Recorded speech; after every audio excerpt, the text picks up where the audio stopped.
Kamusta po kayo mga idol? Magandang umaga po sa inyong lahat. Share ko lang po ang aking ginawang news oil at pinipinturahan na po ng aking anak.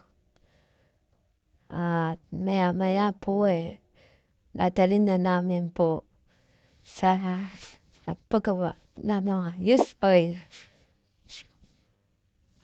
Yan, ganyan po siya kalaki mga idol.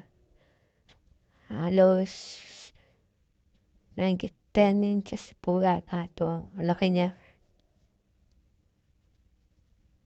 Yan, bali dalawa po yung kalang na USL na yan. Pang-skeleton lang po siya.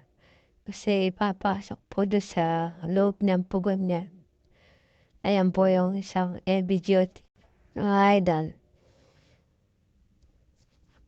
Yan, pinipinturahan na po siya.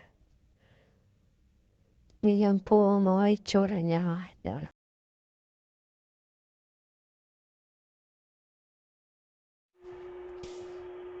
And mga idol, kami po sasakay na ng motor para dalhin na namin po yung mga ginawa kong news oil.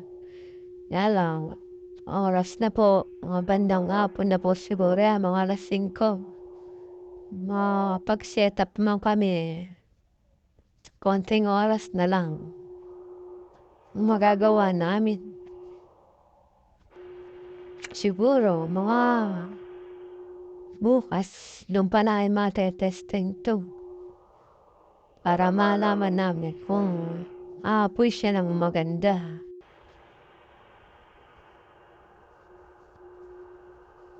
Yun lang po mga idol.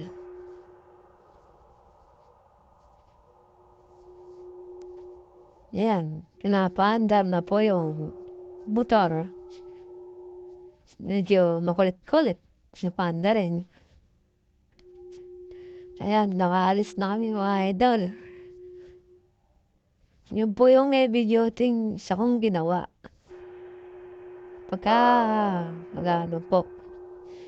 Yan, na-set up ko na po mga idol.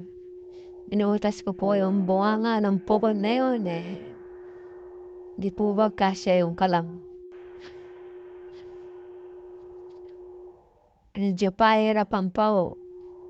Yung drum na yun binuwat pa namin para tanggalin. Para may set up ng maayos. Po yung mga blower niya mga idol. Dalawang blower kada isang kalam. Yan. And mga idol, liliyab na po yung mga apoy niyan. Tingnan niya naman po ang lakas. Mga drum na yan 4x8. 8 feet po ang haba. Isang lapad po niya 4 feet. Uno po ng mga itlog yan. Marami pong nakakarga dyan.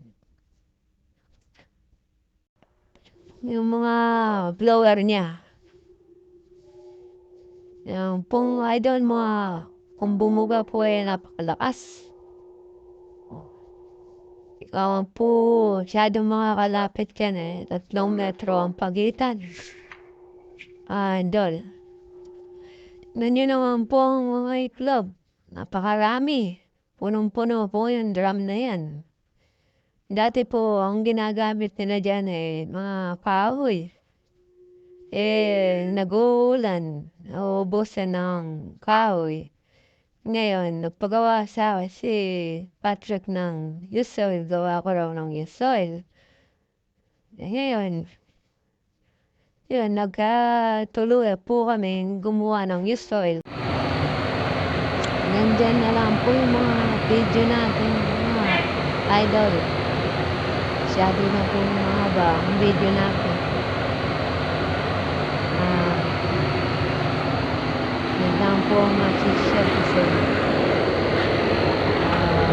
aking mga use oil. Hindi naman po ako nabumugay. Napakalakas na lang. Nandyan na lang po mga idol. Sana Maraming salamat po sa panonood. Sana po po ay sana magsasawa sa aking mga video. Yun lang po mga idol ang sasabihin. Maraming salamat po. Maraming salamat sa nagpagawa, pagtitiwala. Ganyan na lang. Salamat.